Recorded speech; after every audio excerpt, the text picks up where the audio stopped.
and welcome to another episode of Comic and Us Origins. I'm TJ. And I'm Chris. And I'm Lumpy. And today, we are diving into the origins of Spider-Man. So, this is Spider-Man's first appearance. He debuted in Amazing Fantasy number 15. The cover artist was by Jack Kirby and Steve Ditko. It was released June 5th, 1962. However, the date on the cover is August 1962. I don't know why they do that. The story was written by Stan Lee and Steve Ditko. Penciled by Steve Ditko, inked by Steve Ditko, colored by Stan Goldberg, lettered by Artie Simic, and the editor was Stan Lee. So... 1962, and it's only 12 cents. Like, it didn't go up that much from the 30s and 40s to now? Like, to the 62? I wasn't ready to go in the cover, but now that we're there... God. Go ahead, you want the cover? I noticed the 12 cents. I thought it was like, wow, that's really cheap for 1962, right? Yeah, so what were they, 10 cents in the 40s? Right. So they went up 2 cents in 20 years? I wonder like what... $8. So Marvel wasn't around in the 40s, though. No. Right. So I wonder if they were cheaper. Yeah, right. Because I'm just curious if they were cheaper because of their... You know what I mean? They had to go up against a bigger... It's not that hard to find out. Company. So where were you going, TJ? Did you have something else to say before? Yeah, someone do the cover because now, go ahead. Well, this is our first real origin without having to argue with you, so I can't really... You guys don't want to get into that argument real quick? There's no need for it. This is a real origin. This is an origin. Okay. So it's this Amazing Fantasy 15, August. It says 12 cents, and then Spider-Man is swinging in. It's the first time they drew him, and he looks great. Spider-Man always looks good. I liked when he has the web under his armpits, too. This one has the web under his armpits. Yes, I do like that. He's swinging in. He's carrying a guy who looks like your typical, villain, 60s mob villain, maybe. On the building behind him, it looks like, what's his name from the Fantastic Four? What is his name from the Fantastic? Dr. Doom? Dr. Fantastic, it looks like. I don't know. Right? I'm actually not looking at Mr. the Fantastic. cover. Hold on. In the blue suit? Oh, yeah, that's Mr. Fantastic. Yeah. There's like 4 people on the top of the building, and there's a guy down a little lower. And he's got some word bubbles, and it says, though the world may mock Peter Parker, the timid teenager, it will soon marvel at the awesome might of Spider-Man. It's good. This was the August issue, right? Yeah, Yes. August 15th. No, what's the cover date? I mean, on the cover, what does it say? August. August? Okay. Yeah, 15. I'm just bringing up Detective Comics number 306, which is the same August 1962, 12 cents. Huh. So it really did only go up a couple cents. So, Yeah, from the 40s to 60s, 2 cents. But people were buying comics back then, right? Like, they were selling a ton of comics. They didn't have to raise the price because they were putting them out, probably. I would imagine, I guess. So did you guys cover the bubbles? I said the 2 bubbles. I didn't see the bottom bubble yet. Also in this issue, an important message to you from the editor about the new Amazing. Mm-hmm. So first thing about the cover of note I found, apparently the guy that Spider-Man is carrying, his name's Steve, in reference to Steve Ditko. Oh, yeah. That's funny. Yeah. So this is Amazing Fantasy. This is the first issue where they redid the Amazing Fantasy series, because before this, it was called Amazing Adult Fantasy. Oh. Yeah. But so they... Sounds X-rated. No. It's just I know, it's just, they were trying to attract. Right. So they changed a few things in the format, starting with this issue. Like, starting with bringing in new weird heroes like Spider-Man. But the format of the comic beforehand were only, like, 4 the 5-page comics. So that's why they split Spider-Man into part 1 and part 2 in this. So that's why it's cut in half like this. That's also why they said this is important information about the new Amazing, because they changed over the format. Also, they dropped the word adult because apparently they got a lot of letters from teenagers saying they felt uncomfortable buying a comic that said adult on it. Well, because that automatically triggers the adult, Right, yeah, when I go to purchase a magazine that says adult, Yeah, it just sounds like X-rated. Amazing Adult Fantasy. If I said, hey, did you guys check out the new magazine, Amazing Adult Fantasy? I would be like, what are you reading? Yeah, exactly. So I agree with that. I mean, I think it was a good drop. I'm not disagreeing. I just thought it was an interesting note. Yeah. That's the comic is also approved by the Comics Code Authority. We still haven't covered that, but just wanted people to know that. Also, I wanted to just mention what else is in this story with Spider-Man, because... Oh, okay. Yeah.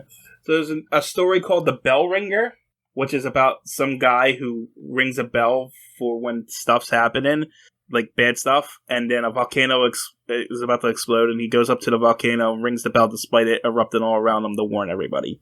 That's that one. Man in a Mummy Case is about a man who hides in a mummy case from like the security guards, and the mummy is angry about it, and he chases him around, and then he goes back and then the guy goes back into the mummy case and ends up back in Egypt as a slave. So, and then There Are Martians Among Us sounds exactly what it is. Martians invade. It was inspired by a Twilight Zone episode. That has the Batmobile in it. What? Martians Among Us. Okay, if you say so. Oh, yeah, but it's red. Yeah, the spaceship coming in actually looks like the Batmobile in red. And before we go into the story proper itself, there is an ad on the second page that says, "An amazing invention, magic art reproducers. Draw the first day. If you can't draw a straight line, you can draw your family, friends, and anything from real life." And it's weird because they have this like woman in her underwear posing. Yeah. So and if you scroll down, there's a drawing of a woman completely naked on a chair. Yeah. You see it? Yep. Yeah, we're going to get this so we can talk girls that are taking their clothes off. Are you sure this isn't the PSA that we were supposed to do? You sure this isn't the adult fantasy? I thought this is the adult fantasy part of it. In any case, let's dive into Spider-Man. Before, I actually said that you couldn't really mess Spider-Man up. I said it on one of our older podcasts. This first Spider-Man drawing in here is pretty bad. What do you mean? Oh, the one in shadow? Yeah, do you see it? No. The one next to the word Spider-Man. Oh, wow. Do you see it? He's all scrawny and like looks like somebody scribbled. I don't know how much of that is, just time weathered the comic too. Is that what it is? I don't know. It looks like if you see the color, right. you can see the colors are smeared off of it. Yeah. You know what I mean? So I think this is just an old comic, and like, Lumpy, you're reading on the app, right? I am. And how does it look on yours? So I'm actually comparing them right now. So which one are you looking at? So the first page at the top it says Spider-Man, and then at the very top there's just a small drawing of Spider-Man. Yeah. So in app it looks really weird. Okay. But so what one are you guys reading on? Yeah, we're reading the original. Yeah. It's super enhanced, like redrawn. Like I wonder if it was a reprint. I can send you a picture of it. Oh wow, that's weird. That's not what I was looking for. Did you find it? No. Or you're on something else? He's on adult fantasy. No, I want to. Oh, okay, I found it. No, that's not it either. What's a redone issue? You see it? Yeah. Oh, I see. It's a remake. Yeah. They released Spider-Man. They remastered it essentially. Okay. Yeah, kind of released it on its own. We're reading from the actual. So I just sent you a picture of what mine looks like in app. So mine looks similar to what yours does in app. If I had to guess. Yeah. See, it's a little more enhanced. It does still look weird, Uncle Chris, but the colors aren't like. Oh, okay. Do you see it? I didn't get his message yet. I don't know why. Oh, there it goes. Oh, yeah. Wow. Yeah, that's what I mean. I think it's because of how old the comic was. Yeah. Yeah, it still is a weird, funky drawing of him there in that corner. Yeah, but I don't think it's as weird as yours is. Right. Well, those pictures look great, though. Yeah, they redid the entire comic, because there was actually two, you could choose from two. Just All Fantasy, the Spider-Man version, or the original version. But I went with the original because it's more interesting. I must have too. I didn't even know there was two, but yeah. Anyway, can I get back into this now? Sure. Okay. What are you waiting for? Maybe. So the narrator talks about how in the comic book industry they refer to superheroes as the long underwear characters. Is that true? I don't know. I'm telling you what they said. I'm not in the comic book. They really say, "Oh, let's draw these long underwear characters." I guess. They must, because why would they put it in here? Right. Anyway, they're apparently a dime a dozen, but not Spider-Man. He's a bit different. Anyway, we really open with a bunch of school people planning on going to a dance, and they're like, we need one more. Let's ask Peter Parker over there if he wants to go to the dance. And the other people are like, nah, he's a bookworm and a wallflower. He doesn't know how to dance, and he's all sad about it. And I don't know what the panel is with the Shadow Spider-Man and the Shadow Spider. Is that foreshadowing? I don't know. I'm not sure. In any case, we cut from there to Peter being woke up by his Uncle Ben and then having breakfast, getting served by Aunt May, and he's happy with his aunt, and then he goes to school, and the teachers like him, so everything's okay there. But the teenagers, those darn teenagers. Peter Parker goes up to ask a girl on a date, and she's like, no, Peter, for the umpteenth time, I'm not going out here. You're not like Flash Thompson over here. And then Flash is like, yeah, you got good taste. Get out of here, Peter. And then they go off and drive in a car, and no, wait, I'm sorry. And then we cut to a new scene where Peter asks a bunch of kids to go to a science exhibit with him, and he's like, we're not going to that. Go enjoy your Atom Smashers, Peter. And then they all drive off, leaving Peter by himself. He starts to lament, and he's like, someday I'll show them. And as he goes to the science exhibit, experiments in radioactivity, open to the public. That's not, foreshadowing or ominous in any way. And so the scientists have an experiment, and in the middle of the experiment, a tiny spider comes down and gets in between the experiment and gets zapped. And as it dies, it lashes out and bites the nearest thing to it, which happens to be Peter. And then it dies. And then Peter sees Spider, says, why is it burning and glowing? That's weird. Oh, I feel strange. And he's going away, and the scientists make fun of him. He's up. He must have a weak stomach. And as he goes out. And then he goes outside looking at his fingers that seem to be glowing for some reason. And a car almost hits him, and Peter jumps on the building. And he's like, and I guess this is people he knows, because he says, look at that nerd. He won't daydream anymore. But Peter finds he can crawl up a building, and he starts crawling up, and then a little kid sees him, and he tells his mom, and his mom said he's not allowed to watch horror movies anymore. And he gets to the top, and he crushes a pipe accidentally, and then he learns he has super strength, and he can walk across lines, and now he's got to make a plan. And no one has anything to say. I do like that, the original, what was the Spider-Man, the original one that came out in like the 90s? Oh, what's his name? The Green Goblin one. What? Tobey Maguire. Tobey Maguire sticks to this story pretty good. This origin story. So we were talking about this earlier, actually. I was talking to my wife about it, and I'm like, reading this, the origin story of Spider-Man, for what most people know, is not this. Like him being picked on at school and stuff is not what they've done with Spider-Man now. Like, they kind of do. Flash Thompson's always around. Penis Parker, he calls him Penis Parker now and stuff. Yeah, in the newer one, though, they kind of become friends, though. Yeah, it's not as, but right. The other thing is like, bullying back then was a lot different than now. You know what I mean? Yeah. So it's hard, but I thought that was kind of an interesting thing. Other than that, what you're getting into right now, I don't have much to say about. It's the next part that I have to talk about. Okay. I just felt like I was talking to myself for like the last 5 minutes, but okay. I mean, you're listening. Most of what you were just saying is basic common knowledge, I feel like. Everybody kind of knows that part about how he gets bit by the spider, and then he could jump, crawl. You know what I mean? He has all of that. All right, fine. Let's go. Let's get into the stuff that no one really knows about. So Peter's like, he's got to figure something out, and he passes. I guess they're just wrestling outside because he's just passing by, and he sees a sign that says $100 to the man who can stay in the ring 3 minutes with Crusher Hogan, and he looks like your stereotypical like circus strongman. Yep. Yeah, bald head. And so Peter goes home and he changes his clothes, but he knows he doesn't want them to know who he is. So he puts on a mask and he goes and he challenges Crusher Hogan. Does he put on a mask? Or does he tie his shirt around his face? It's like a scarf or something, right? Isn't it? It's like, it covers his face completely. I have no idea how he can breathe or see. He must use his spidey senses to get where he's going. Because there's no eyes. Maybe it's like pantyhose or something.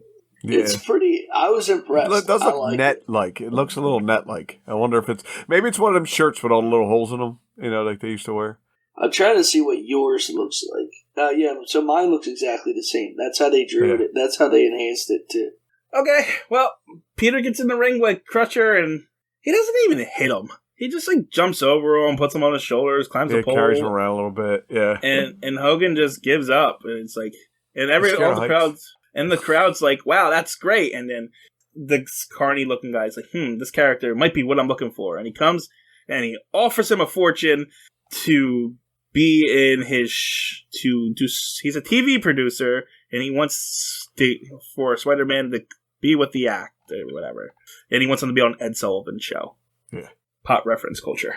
Later that home, he goes home, and Aunt May comes in and gives him some crackers or something, and he's like, oh, my family.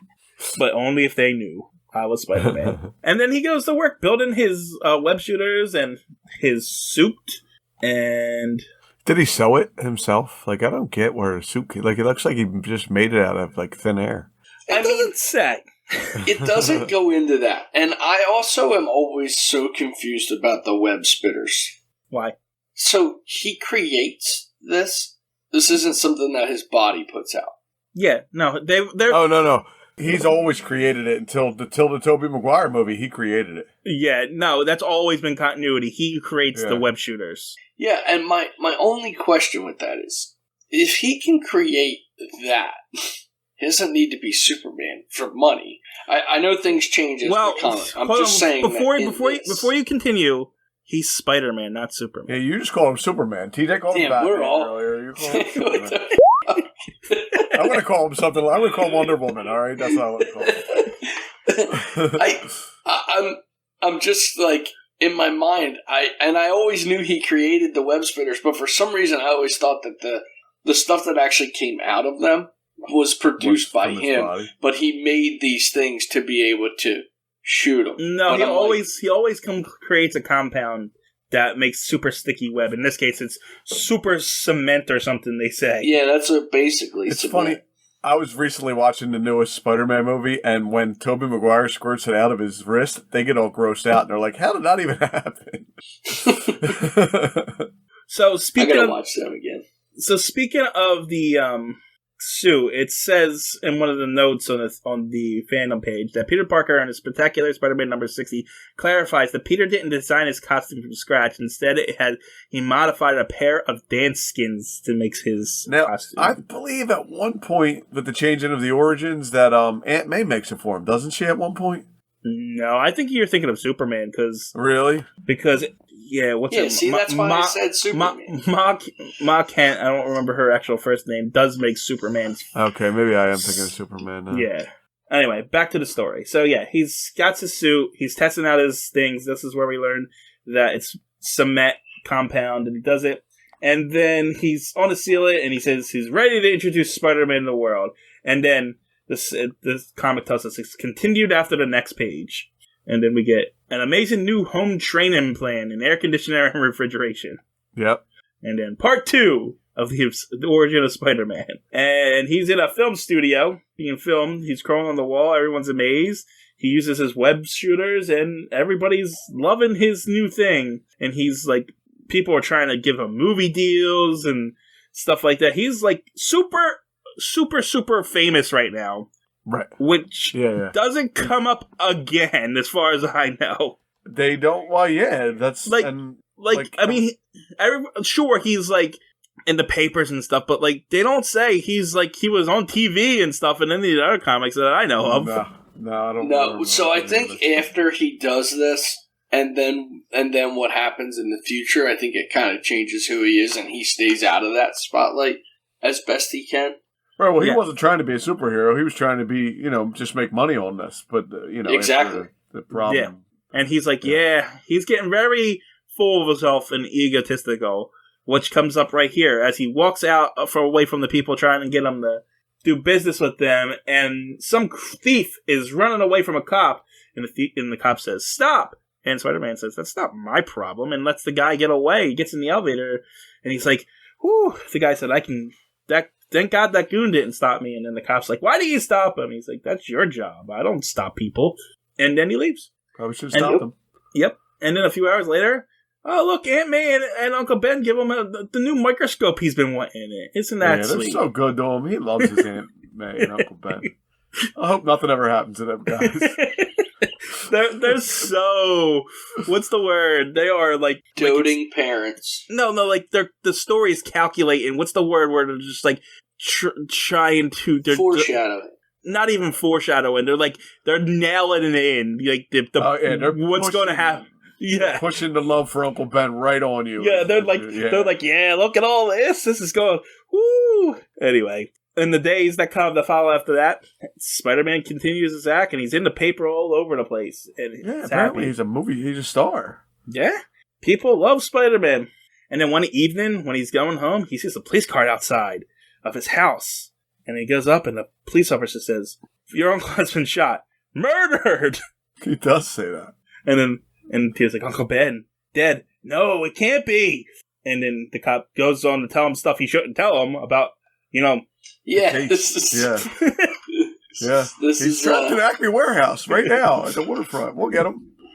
Yeah, so he tells him where the guy is, and he also tells him his aunt's next door. So the guy tried to break into Peter's house, and then Uncle Ben got in the way, and the guy shot him. So I skipped over that. So it's a little different origin than the origin that everyone else knows. So that's why I wanted to explain. But, I mean, that. it's close though. It's close. Yeah, I mean, it doesn't matter where it happens. It's just that it happens. Right. So Peter is angry. He puts in his Spider-Man outfit on, and he goes after the guy. He swings across town, and he knows that the warehouse that the guy's hiding out is like a trap, and the cops ain't going to be able to get to him because they're going to pick him off one at a time. But he can go in through the ceiling, and he does, and he confronts the murderer, and the murderer tries to run away, but Spider-Man jumps in front of him, and then the guy tries to shoot him, but he uses his web to cover the gun so he can't use it. Then he punches him in the face, and then he goes to pick it up, and his hat falls off, and oh no, it was the guy he didn't stop before. If he would have stopped him. He had a hat on? Yeah, he couldn't tell because he had a hat on. All he had to do was help that police officer, and this would have never happened. Yeah. It's his fault. Man, it's all his fault, and he knows it. And then the cops like, look at that. And then they see that the guy is hanging from the ceiling there, and it's him. Oh, wow. But then Peter's the short distance away is crying. It's all his fault. And then the narrator is the one that says, "With great power comes great responsibility." So it wasn't even Uncle Ben. It was Stan Lee. I was going to say, that's the first time that line was used, right? Yep. And so a legend is born, and a new name is added to the roster of those who make the world fantasy the most exciting of all. Be sure to see the next issue of Amazing Fantasy for further amazing exploits of America's most different new teenage idol, Superman. The end. Spider-Man, you said Superman. You guys suck. No one gives a crap. So they were really pushing this. They expected him to take off. Like this was they were putting all their eggs. They weren't wrong. They were not wrong. No, they made a good choice there. But you could tell that this is definitely this was their shining spotlight here. And one of the later ads later on when they're talking about it, like, if you write us enough letters, we'll maybe even put 2 Spider-Man stories in here if you want. So. When Stan Lee got this on his desk the first time, he was like, "This is it. This is our ticket. Here's Superman. We got here's our Batman." One. Yep. Yeah, they knew what they had. I mean, I gotta be honest, it's a great comic. It really is. It's something one shot. It's really good. Yeah, and even over the years, the origin has not changed that much. It's just a solid story. So it's like, it really is. All the basic elements are still there. I understand why they pulled the "he got famous" thing out of it. Yeah, because that kind of brings the comic down for me, honestly. Yeah, me too. It kind of, you don't need it. It's just pointless, and it kind of breaks the character a little bit. I think the great thing about it, though, that he didn't want any responsibilities and all this crap. He doesn't even try to take it over until Uncle Ben gets killed. Right, that's what I mean. The great thing about it is they took it away in this comic. Like they took it away. Like it wasn't. It was just a use to kind of show his a little bit of arrogance first. Yeah, well, that's why I think just the wrestling scene is enough for that. I agree. You don't need the whole, paparazzi side of things in there, right? To do it. Is that in any of the movies? No. The Only wrestling is. only the wrestling is. That's what I mean. The wrestling. Yeah, he fights Macho Man Randy Savage. Yeah, and Which movie is it? Spider-Man 1. It's the first one with Tobey Maguire. Yeah. Tobey Maguire one. Okay. Yeah, that's what I was trying to figure. I was telling Courtney, I'm like, this is definitely in one of the movies, but I couldn't remember which movie. Yeah, and after the wrestling match, this is where the scene happens. Right, they skip all that famous stuff. And, yes. Yeah. Right. Macho Man looks the best he's ever looked in that movie. He's huge. Yes, he did. Yeah. Yes, he did. He looked amazing in it. Bonesaw. It's been so long since I've seen those ones. His name was Bonesaw.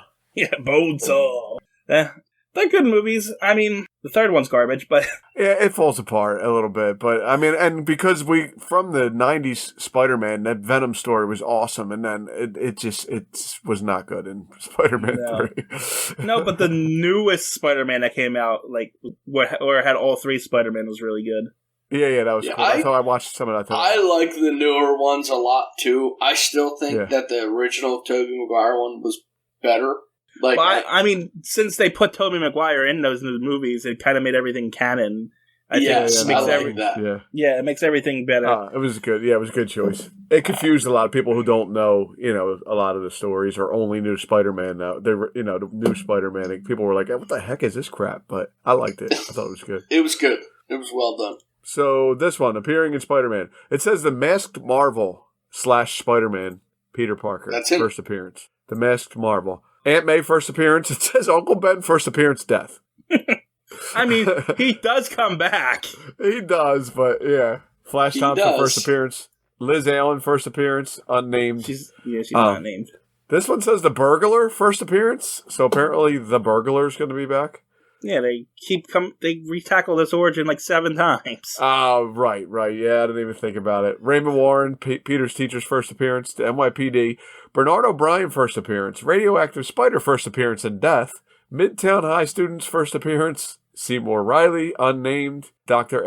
Eric Schwinner. He skipped Sally Averill, too.